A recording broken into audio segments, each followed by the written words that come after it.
بسم اللہ الرحمن الرحیم۔ السلام علیکم ورحمۃ اللہ وبرکاتہ۔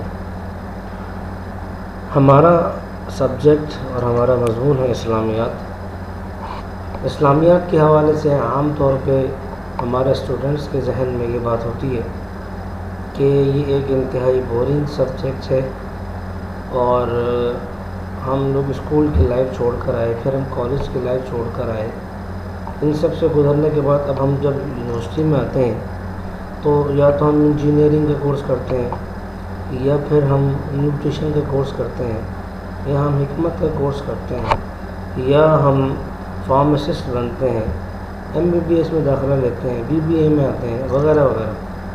تو یہ ہمارے جتنے بھی اسٹوڈنٹس ہیں جو مختلف فیکلٹیز میں آتے ہیں، تو اب ان کے ذہنوں میں یہ بات ہوتی ہے کہ ہم کیونکہ MBBS ڈاکٹر بننے کے لیے آ رہے ہیں تو لامال اب ہمیں یہی کورس پڑھائے جائیں گے، فارماسسٹ بننے کے لیے آ رہے ہیں تو لامال فارمیسی سے متعلق جو کورس ہیں وہ پڑھائے جائیں گے، اور نیوٹریشن والے ہیں ان کے ذہن میں یہ بات ہوتی ہے کہ جی ہمیں کیونکہ ہم ماہر غذائیات بننے کے لیے آ رہے ہیں تو ہمیں غذاؤں کے حوالے سے جو معلومات ہے وہ دی جائے۔ اسلامیات کے حوالے سے ہمارے ذہن میں نہیں ہوتی یہ بات کہ ہمیں دوبارہ یہی کورس پڑھایا جائے، اور جب پھر ہم کورس میں دیکھتے ہیں کہ دوبارہ اسلامیات کا نام ہے تو پھر ہمارے ذہنوں پہ ایک کوفت سوار ہو جاتی ہے کہ اب دوبارہ ہمارا اس ذہن میں سے واسطہ پڑے گا، اوہو جتنا مشکل سے اس کو چھوڑ کر آئے تھے اب دوبارہ پھر یہ ہمارے اوپر لاگو اور لازم کر دیا گیا۔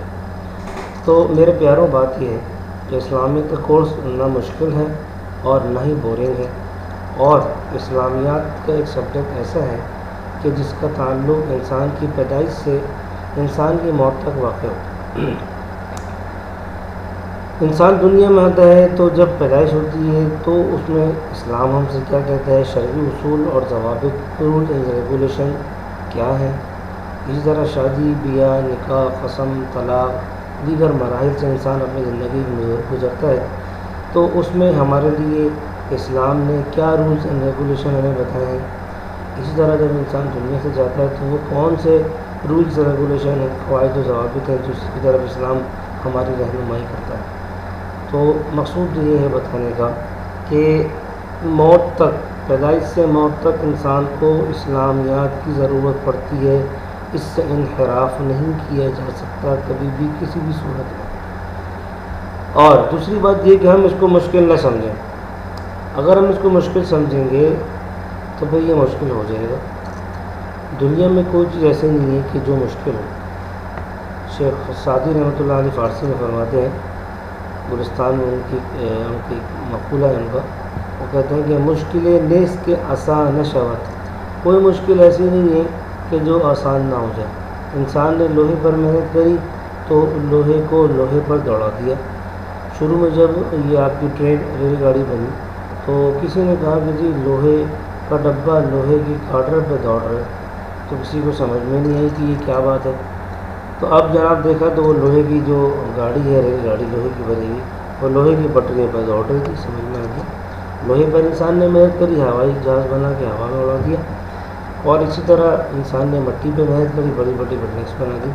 انسان کسی چیز پہ محنت کرتا ہے، اس کو مشکل نہیں سمجھتا تو وہ ترقی بھی پاتا ہے اور اس کام کو سر انجام دیتا ہے۔ اور جو شروع دن سے ہی سوچ لے کہ یہ تو مشکل، کسی کو بائک چلانا نہیں آتی اور وہی سوچتا رہے کہ یار میں بائک چلاؤں گا تو گر جاؤں گا، میں گاڑی چلاؤں گا تو ایکسیڈنٹ ہو جائے گا، پائلٹ یہ سوچ لے کہ میں ہوائی جہاز اڑاؤں گا تو گر جاؤں گا، تو زندگی بھر انسان وہ کام کر ہی نہیں سکتا۔ اس لیے کسی کام کو مشکل نہیں سمجھنا۔ جو سوئمنگ کرتے ہیں، جو حضرات تیراک ہیں، تو اگر وہ سوچیں کہ جی میں سوئمنگ کروں گا میں ڈوب جاؤں گا تو وہ سوچتے رہیں کہ زندگی گزر جائے گی لیکن سوئمنگ نہیں کر سکیں گے۔ جب سوئمنگ کرنے لگیں گے تو بہت بڑے تیراک بن جائیں گے۔ بہرحال بتانے کا مقصود یہ ہے کہ کسی چیز کو انسان مشکل نہ سمجھے اور اپنے اوپر حاوی نہ کرے، انشاءاللہ یہ ساری چیزیں آسان ہو جائیں گی، ٹھیک ہے۔ تو یہ ہمارا سبجیکٹ اسلامیات کا، میرا نام کاشف شمسی ہے، تو میں آپ کو کنٹینیو کرتا ہوں آگے انشاءاللہ۔ تو یہ اسلامیات کا ہمارا سبجیکٹ، ہم آگے چلتے ہیں۔ یہ بات میں آپ کو بتاؤں کہ جتنا بھی ہمارے پاس علم آیا ہے کسی بھی چیز کا، تو وہ علم ہمارے پاس چند ذرائع سے، چند طریقوں سے آیا ہے۔ اچھا، ہم چونکہ یہاں وحی کے حوالے سے بات کریں گے تو اس لیے میں آپ کو پہلے یہ بتا دوں کہ اللہ پاک نے قرآن کریم حضرت محمد مصطفیٰ صلی اللہ علیہ وسلم پر وحی کے ذریعے سے نازل کیا، اس لیے وحی کے بارے میں چند باتیں سمجھنے کی ضرورت ہے۔ سب سے پہلی بات وحی کے بارے میں یہ سمجھنے کی ضرورت ہے کہ وحی کی ضرورت کیوں پڑی۔ تو اس کے لیے ہم یہ دیکھیں کہ یہاں ہمیں یہ بتایا جا رہا ہے کہ وحی کی ضرورت کیوں ہے۔ تو اللہ تعالیٰ نے انسان کو اس دنیا میں آزمائش کے لیے بھیجا اور اس کے ذمہ کچھ فرائض عائد کر دیے اور پوری کائنات کو اس کی خدمت میں لگا دی۔ اب اس کائنات کی چیزوں کو کیسے استعمال کرنا ہے، اور یہ کہ اللہ کے احکامات کو سامنے رکھتے ہوئے استعمال کرنا ہے کہ اللہ راضی کس طریقے سے ہوگا، کیسے نہیں ہوگا، کون سے وہ اعمال ہیں جس سے اللہ راضی ہوگا اور کون سے وہ اعمال ہیں جس سے اللہ پاک ناراض ہو، اللہ کے رسول ناراض ہوں۔ ان باتوں کو سمجھنے کے لیے ہمیں وحی کی ضرورت ہوتی ہے۔ اس سے پہلے ایک بنیادی بات یہ سمجھنے کی ضرورت ہے کہ دنیا کے اندر کسی بھی چیز کا جو علم ہے، چاہے وہ جمادات ہو، نباتات ہو، چاہے وہ دینیات ہو، وہ عصری تعلیم ہو، عسکری تعلیم، دنیا کی کوئی چیز ہو، ہر چیز کا علم حاصل کرنے کے لیے ہمیں 3 راستوں کا استعمال کرنا پڑتا ہے۔ 3 ذرائع ایسے ہیں جو ہمیں کسی بھی چیز کے بارے میں یہ بتاتے ہیں کہ اس کے ذریعے سے علم حاصل ہو۔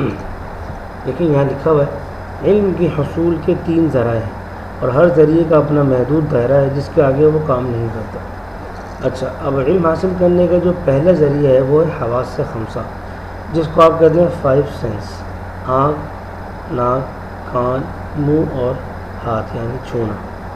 اب دیکھیے، جیسے دیوار کو دیکھ کر ہمیں پتہ چلتا ہے کہ اس کا رنگ کیسا ہے، یعنی حواس خمسہ میں سے ایک حواس کہتے ہیں محسوس کرنے کے آلے، خمسہ کہتے ہیں 5 کو۔ حواس خمسہ یعنی 5 سینس، 5 محسوس کرنے کے آلے۔ اب اس میں سے ایک کا ہم نے لیا پہلے کہ دیوار کو دیکھ کے پتہ چلا کہ رنگ کیسا ہے۔ اب دیکھیں، آنکھ کے ذریعے پتہ چلا، چھو کے پتہ لگے گا یہ دیوار ہے یا پھر یہ بورڈ ہے، یہ الماری ہے، کیا چھو کے پتہ چلے گا۔ آنکھیں بند کر کے صرف عقل سے یہ نہیں محسوس کر سکتے کہ یہ دیوار ہے یا پھر اس کا رنگ کیسا ہے۔ لامالہ دیکھ کے پتہ چلے گا رنگ کیسا ہے، چھو کے پتہ چلے گا کہ یہ دیوار ہے۔ اسی طرح سن کے پتہ چلے گا کہ یہ آواز کیسی ہے، مرد کی ہے، عورت کی ہے، جانور کی ہے یا انسان کی ہے۔ اسی طرح چھو کے یہ پتہ چلے گا کہ یہ سخت ہے یا نرم ہے وغیرہ۔ چکھ کے پتہ چلے گا کہ جناب چیز کا ذائقہ کیسا ہے۔ تو بعض چیزوں کا علم ہمیں ان 5 سینس کے ذریعے سے ہوتا ہے، لیکن بعض چیزیں ایسی ہوتی ہیں کہ وہ 5 سینس وہاں پیچھے رہ جاتی ہیں۔ اس سے آگے ہمیں ایک اور چیز کی ضرورت پڑتی ہے اور وہ ہوتی ہے عقل۔ تو عقل کے ذریعے سے ہمیں پتہ چلے گا کسی بھی چیز کے علم کے بارے میں۔ مثال کے طور پہ میں نے یہاں لکھا ہے، جیسے دیوار دیکھ کر یا ہاتھ لگا کر یہ نہیں پتہ لگا سکتے کہ اس کو کسی نے بنایا ہے، بلکہ عقل اس کا فیصلہ کرے گی اور بتائے گی اس کا کوئی بنانے والا ہے۔ یعنی ہاتھ لگا کے، دیکھ کے، چھو کے یہ تو پتہ چل سکتا ہے کہ یہ فلاں چیز ہے، اس کا رنگ یہ ہے، لیکن اس کا بنانے والا کوئی ہے یہ چھو کے نہیں پتہ چل سکتا۔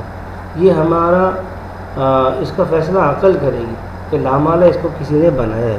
لیپ ٹاپ ہے، موبائل ہے، دیکھ کے چھو کے نہیں پتہ چلتا کہ ایسا کوئی بنانے والا ہے، بلکہ عقل اس بات کا فیصلہ کرے گی کہ اس کا کوئی بنانے والا ہے۔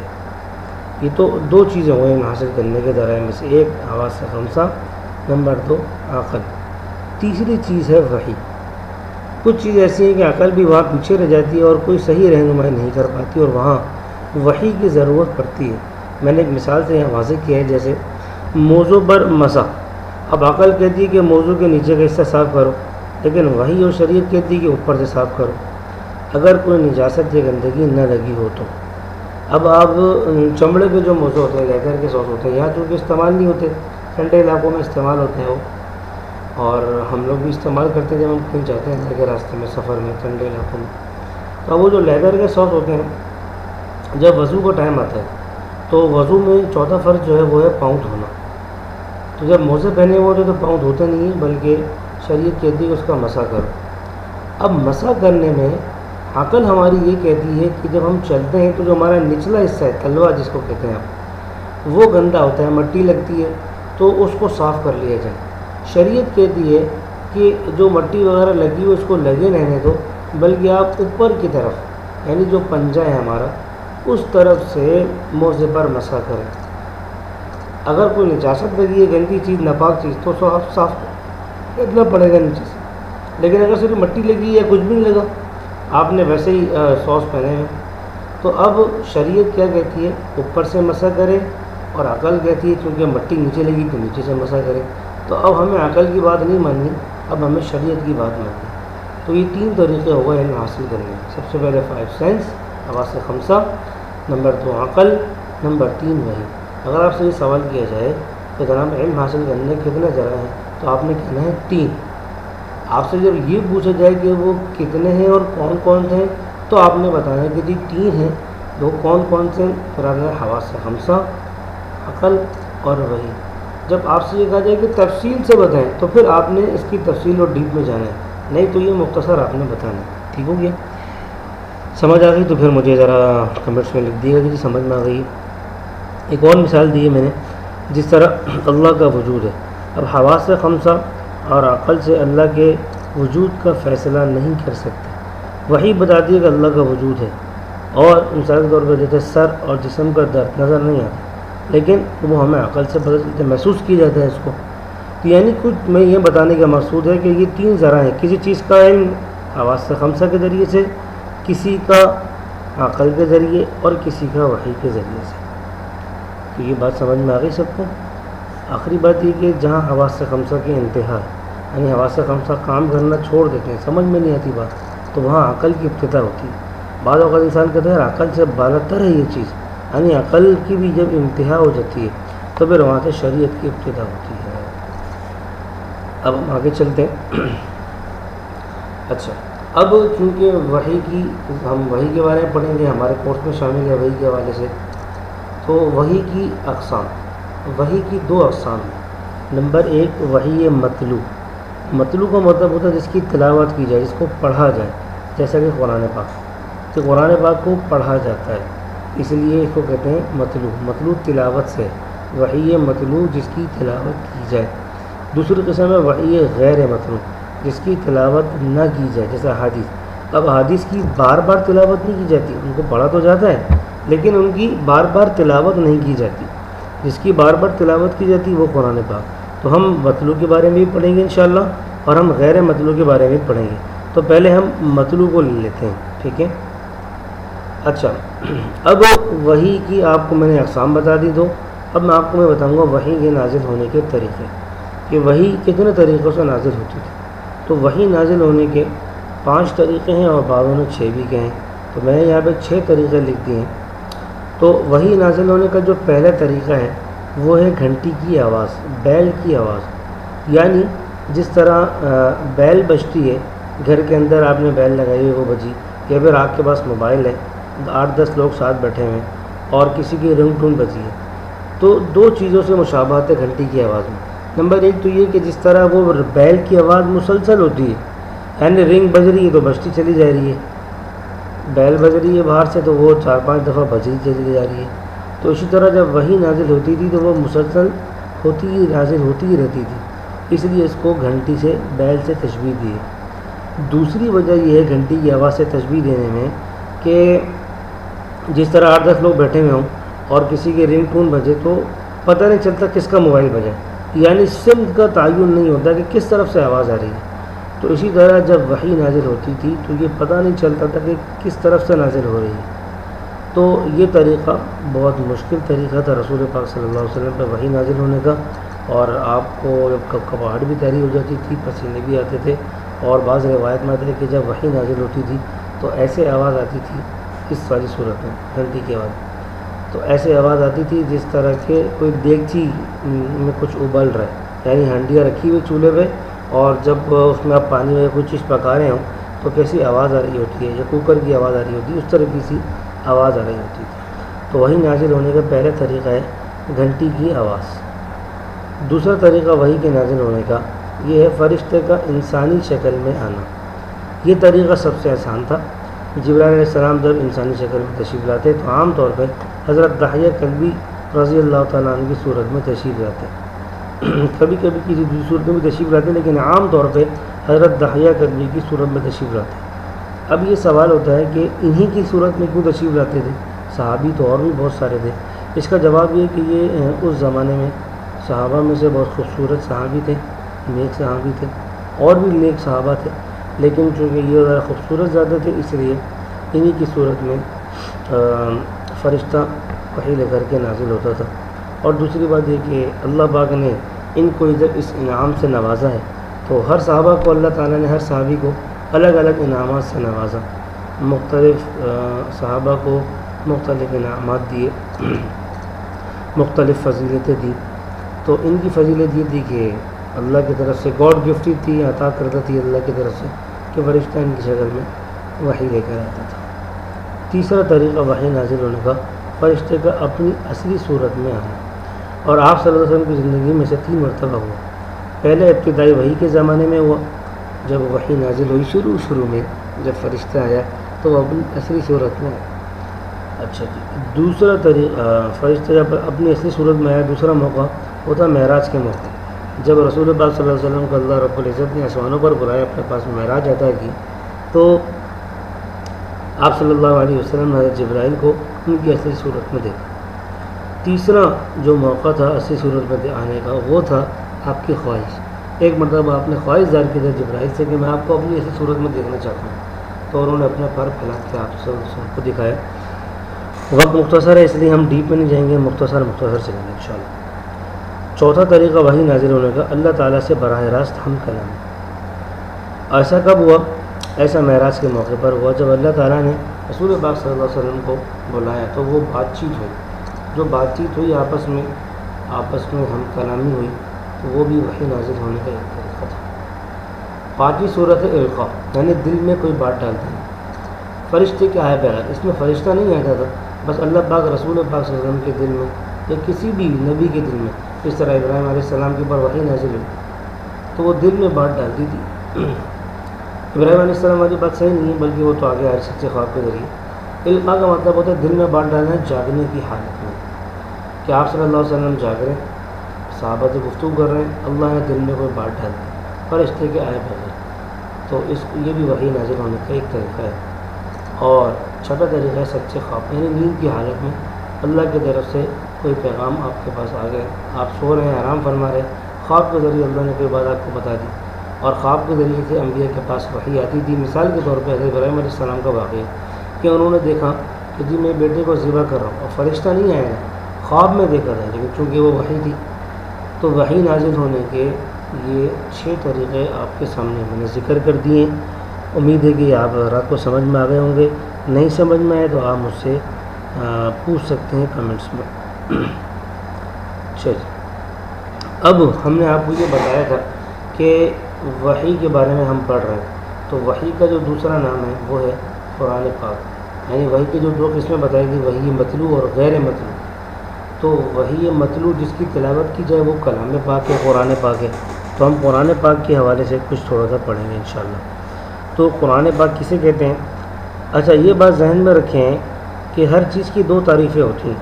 ایک تعریف وہ ہوتی ہے جو لغت میں ڈکشنری میں ہوتی ہے، اور ایک تعریف وہ ہوتی ہے جو اصطلاح میں عرف عام میں دنیا میں استعمال ہوتی ہے.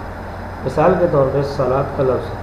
اب یہ جو صلاۃ کا لفظ ہے اگر آپ ڈکشنری میں دیکھیں گے تو اس کا مطلب ہے دعا، اور اگر آپ عرف عام میں اور اصطلاح میں عام طور پہ جو رائج ہے دنیا میں وہ دیکھیں گے تو صلاۃ کا مطلب ہے نماز. تو گویا کہ بتانے کا مقصود یہ ہے کہ ہر چیز کی 2 تعریفیں ہوتی ہیں، ایک لغوی جو ڈکشنری میں ہوتی ہے اور ایک ہوتی ہے اصطلاحی. تو لغت میں قرآن پاک کسے کہتے ہیں؟ دیکھیں لکھا ہوا ہے لغت میں قرآن کے معنی جس کو پڑھا جائے. قرأ یقرأ، قاف را حمزہ، قرأ قاف را آ، قرأ یقرأ، اس کا مطلب ہوتا ہے پڑھنا. تو قرآن پاک کا مطلب ہوا قرآن جس کو پڑھا جائے. اصطلاح اور عرف عام میں قرآن کے معنی ہے کلام الہی. یہ اس کی ایک سادہ اور آسان تعریف ہے. قرآن پاک کی ایک آسان تعریف کیا ہے؟ کلام الہی، اللہ کا کلام. لیکن کلام الہی کی تفصیلی تعریف وہ یہ ہے کہ قرآن اللہ کا وہ کلام ہے جو محمد صلی اللہ علیہ وسلم پر نازل ہوا. کیونکہ اور انبیاء پر جو چیزیں نازل ہوئی ہیں وہ قرآن نہیں تھا. ٹھیک ہے، قرآن ایک واحد اللہ کا کلام ہے. باقی جو انبیاء پر چیزیں وحی آئیں وہ کلام نہیں تھا. ٹھیک ہے، کلام صرف قرآن پاک ہے۔ تو پہلی بات ہے کہ قرآن اللہ کا کلام ہے، اور اللہ کا وہ کلام ہے جو محمد صلی اللہ علیہ وسلم پر نازل ہوا، مصاحف میں لکھا گیا، صحیفوں میں، کتابوں میں، پارچوں وغیرہ میں لکھا گیا، اور آپ صلی اللہ علیہ وسلم سے بغیر کسی شبہ کے متواتر لگاتار ہم تک پہنچا۔ یہ قرآن پاک کی مکمل تعریف ہے۔ درمیان میں اس میں کوئی شبہ بھی نہیں ہونا چاہیے، اور درمیان میں کوئی سلسلہ ٹوٹا بھی نہیں ہے، سینہ بسینہ یہ ہم تک قرآن پاک الحمدللہ پہنچا ہے رسول پاک صلی اللہ علیہ وسلم کے ذریعے سے۔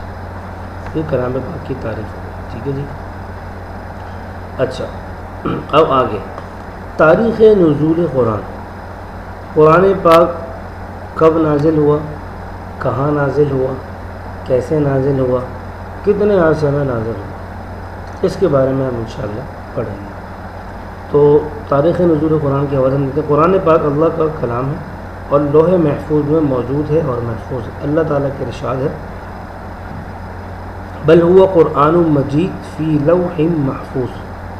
القرآن پارہ نمبر 30 ہے، سورہ بروج ہے، آیت نمبر 21 اور 22، 30واں سپارہ، ٹھیک ہے، کہ قرآن پاک موجود بھی ہے اور کہاں موجود ہے، لوح محفوظ میں، ٹھیک ہے جی۔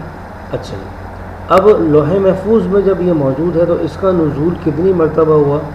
2 مرتبہ اس کا نزول ہوا۔ پہلی مرتبہ اس کا نزول ہوا لوح محفوظ سے بیت المعمور، جو کہ فرشتوں کی عبادت گاہ ہے، جو انسانوں کی عبادت کی جگہ ہے، بیت اللہ جس کو ہم کعبۃ اللہ کہتے ہیں، سعودی عرب میں جو موجود ہے، اسی کے بالکل اوپر محاذات میں بیت المعمور فرشتوں کی عبادت کی جگہ بنی ہوئی۔ تو فرشتوں کی عبادت کی جو جگہ جس کو بیت المعمور کہتے ہیں، لوح محفوظ سے پہلی مرتبہ یہ اترا بیت المعمور پر، اور یہ فوراً اتر گیا، اس میں ٹائم نہیں لگا، عرصہ نہیں لگا، 2-4 سال، 6 سال، 8 سال، 10 سال، 20 سال نہیں لگے۔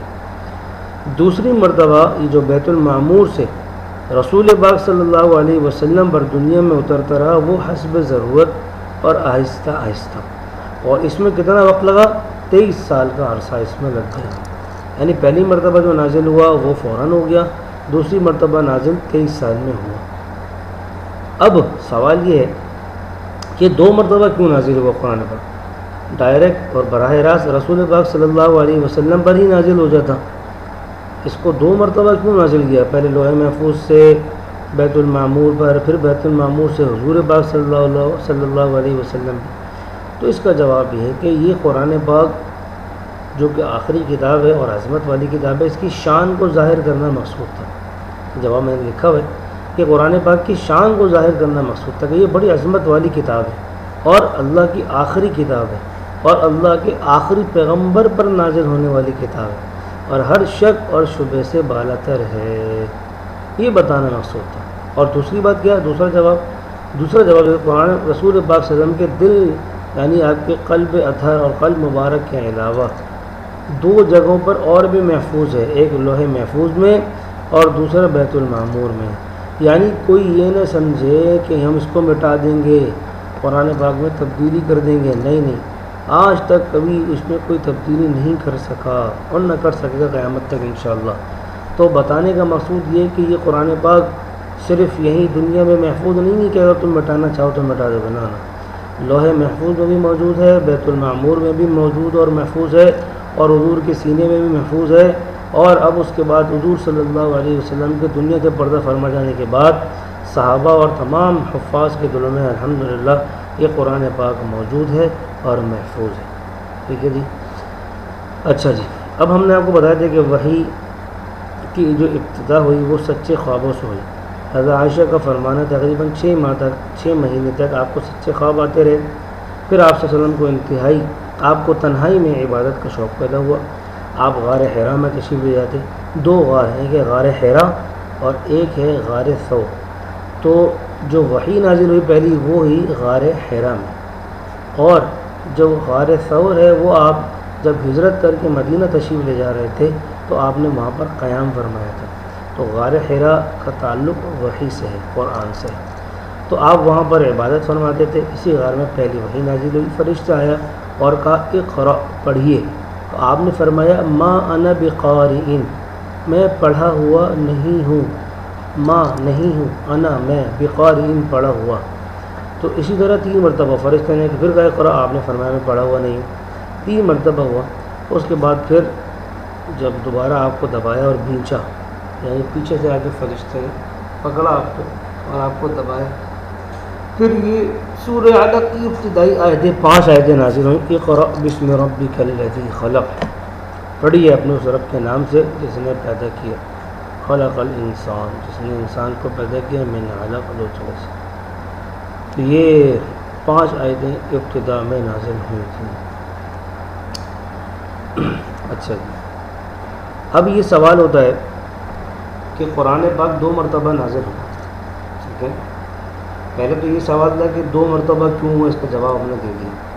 اب دوسرا سوال یہاں یہ ہوتا ہے قرآن پاک 2 مرتبہ نازل ہوا جو آپ نے بتایا ہے کہ پہلے تو لوح محفوظ سے بیت المعمور پہ وہ فوراً نازل ہو گیا.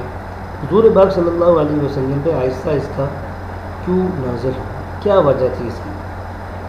تو یہ وہ سوال ہے جو مشرکین عرب بھی کیا کرتے تھے اور اللہ نے اس کو قرآن پاک میں بیان کیا ہے کہ قرآن پاک ایک ساتھ مکمل نازل کیوں نہیں ہوا، تھوڑا تھوڑا کیوں نازل ہوا. یہ دیکھیں اس پہ لکھا ہوا میں نے. تو قرآن پاک میں اللہ نے فرما دیا، سورہ فرقان ہے، آیت نمبر 31 ہے، پارہ نمبر 19 ہے.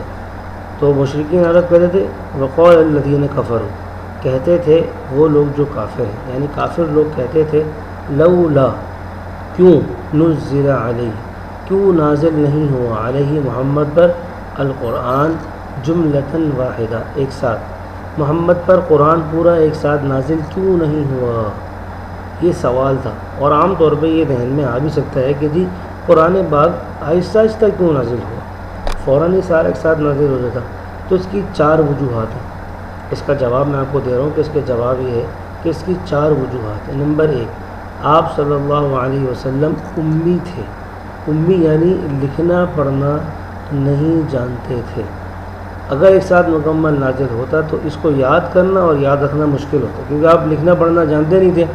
سارا قرآن ایک ساتھ نازل ہوتا تو اس کو لکھنا اور پڑھنا بہت مشکل ہوتا.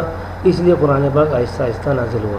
یہ نعوذ باللہ حضور کی شان میں گستاخی نہیں کر رہا میں کہ حضور صلی اللہ علیہ وسلم لکھنا پڑھنا نہیں جانتے تھے. یہی تو حضور کا اعجاز ہے کہ آپ لکھنا پڑھنا جانتے نہیں تھے اور آپ نے اتنی عظمت والا اور اتنا فصیح اور بلیغ کلام جو ہے نا ان لوگوں کو پیش کر دیا کہ آج تک کوئی اس کے جیسا نہیں بنا سکا. یہ حضور کی شان ہے اور حضور کا اعجاز ہے. یہ نعوذ باللہ رسول پاک صلی اللہ علیہ وسلم کی شان میں گستاخی نہیں ہے. اور ایک درود بھی جو ہم پڑھتے ہیں اللہم صلی علی محمد النبی الامی، تو امی حضور کا لقب ہے، حضور کو امی فرمایا گیا. امی کا مطلب ہوتا ہے جو لکھنا پڑھنا نہ جانتا ہو. تو پہلی وجہ یہ ہوئی کہ آپ چونکہ لکھنا پڑھنا نہیں جانتے تھے. اگر آپ جانتے ہوتے اور قرآن پاک پیش کرتے تو لوگ بولتے تو اپنی طرف سے بنا کے پیش کر رہے ہیں. تو یہی آپ کا اعجاز ہے. تو قرآن پاک آہستہ آہستہ نازل ہونے کی پہلی وجہ یہ کہ آپ لکھنا پڑھنا نہیں جانتے تھے اور قرآن پاک ایک ساتھ نازل ہوتا تو آپ کو یاد رکھنا مشکل ہوتا. اور ایسا ہوتا بھی تھا بعض اوقات وحی نازل ہوتی تھی تو آپ صلی اللہ علیہ وسلم بار بار اس کو ریوائز کرتے تھے. تو قرآن پاک نازل ہوا لا تحرک به لسانک، آپ اپنی زبان مت ہلا دیتا جلدی جلدی. ان علینا جمعہ و قرآن، قرآن کو جمع کرنا، قرآن کو یاد رکھنا، قرآن کو یاد کروانا، اس کو حفظ کروانا، جمع کروانا، یہ سب ہماری ذمہ داری. آپ پریشان نہ ہو، اللہ کے نبی آپ پریشان نہ ہو. تو یہ قرآن بھی کیا ہے. دوسری وجہ قرآن پاک کے آہستہ آہستہ نازل ہونے کی وہ ہے تقویت قلب، یعنی آپ کے دل کے اطمینان کے لیے. تقویت کہتے ہیں اطمینان کو، قلب کہتے ہیں دل کو. تو رسول پاک صلی اللہ علیہ وسلم کے دل کے اطمینان کے لیے قرآن پاک نازل ہوتا تھا، کیونکہ آپ صلی اللہ علیہ وسلم کو کوئی نہ کوئی تکلیف پہنچی تھی کفار کی طرف سے، منافقین کی طرف سے، مشرکین کی طرف سے. تو آئے دن کوئی نہ کوئی بات پیش آتی تھی. تو رسول پاک صلی اللہ علیہ وسلم چونکہ انسان تھے، بشر تھے، اور بشر میں سب سے اعظم اور سب سے خیر الخلائق تھے آپ، تو غم آپ کو پہنچتا تھا لامحالہ. یہ تو انسان کا تقاضا ہے، بشریت کا تقاضا ہے. تو آپ چونکہ غمزدہ ہوتے تھے تو اللہ کی طرف سے وحی آتی تھی تاکہ آپ کا غم دور ہو جائے اور آپ کے دل کو اطمینان ہو جائے. عام طور پہ دنیا میں بھی ایسا ہوتا ہے کہ اگر آپ غمزدہ ہیں تو ایسی بات پیش آ گئی ہے جو آپ کو تکلیف دے رہی ہے اور آپ کو اس سے بہت افسردگی ہوئی اور کوئی آ کے آپ سے کوئی 2 میٹھے بول دے، تسلی کے بول دے، تو انسان کے دل کو بڑی تسلی ملتی کہ یار آج ذرا اب ذرا سکون ہو گیا. تو آپ کو جو تکالیف پہنچتی تھیں ان تکالیف کو دور کرنے کے لیے، آپ کے غم کو دور کرنے کے لیے اللہ پاک قرآن پاک اتارتے تھے۔ تو یہ دو وجہ ہو گئی۔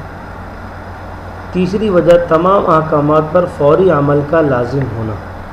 قرآن پاک میں جتنی بھی آیات ہیں، مشہور تو یہی ہے 6666، حالانکہ یہ نہیں ہے۔ قرآن پاک میں 6236 آیتیں ہیں۔ آپ کے پاس قرآن پاک موجود ہے، صورتیں موجود ہیں، کیلکولیٹر موجود ہے۔ صورتوں کے آخر میں قرآن پاک کی آیات کی تعداد لکھی ہوئی ہیں، آپ ان کو کیلکولیٹ کرتے چلے جائیں تو انشاءاللہ آپ کو پتہ چل جائے گا قرآن پاک میں کتنی آیات ہیں۔ 6236 آیتیں ہیں، 6666 نہیں ہیں، ٹھیک ہے۔ تو اب یہ جو 6236 آیتیں ہیں، ان میں جو 500 آیات ہیں اس میں اللہ نے احکامات بیان کیے ہیں۔ تو اب اتنے سارے احکامات جو قرآن پاک میں ہیں، ٹھیک ہے، نماز، روزہ، حج، زکوٰۃ، رسالت، تجارت، میراث، قسم، طلاق وغیرہ وغیرہ، تو یہ اتنے سارے احکامات قرآن پاک میں ہیں۔ تو اگر پورا قرآن ایک ساتھ نازل ہوتا تو سارے احکامات پر ایک ساتھ عمل کرنا لازم ہو جاتا، اور ایک مشکل ترین کام ہوتا جو کہ رسول پاک صلی اللہ علیہ وسلم کے دور نبوت کے حکیمانہ اصولوں کے خلاف ہے۔ یعنی آپ امت کو مشکل میں اور مشقت میں ڈال ہی نہیں سکتے تھے، نہ ڈالنا چاہتے تھے، آپ تو آسانیاں پیدا کرنے کے لیے تشریف لائے تھے۔ تو سارے احکامات پر ایک ساتھ عمل کرنا لازم ہوتا اور لوگ بڑے پریشان ہو جاتے۔ اور اگر سارے احکامات پہ عمل کرنا لازم نہ بھی ہوتا، دوسری بات، اگر سارے احکامات پہ عمل کرنا لازم نہ بھی ہوتا تو جب بھی اب قرآن پاک پورا مکمل نازل ہوتا اور لوگ اسے پڑھتے اور سنتے اور ان کو پتہ چلتا ہے کہ اس میں اتنے سارے احکامات ہیں، تو وہ اسلام پہ عمل کرنے کو اور اسلام پر چلنے کو اور قرآن یاد کرنے کو بہت مشکل سمجھتے کہ بھائی ٹھیک ہے اتنے سارے احکامات پر ایک ساتھ عمل لازم نہیں ہے، لیکن اتنے سارے احکام اور اتنے سارے رولز ریگولیشن اور قواعد ضوابط ہیں دین میں، بھائی دین کو اختیار کرنا ہمارے بس کی بات نہیں ہے۔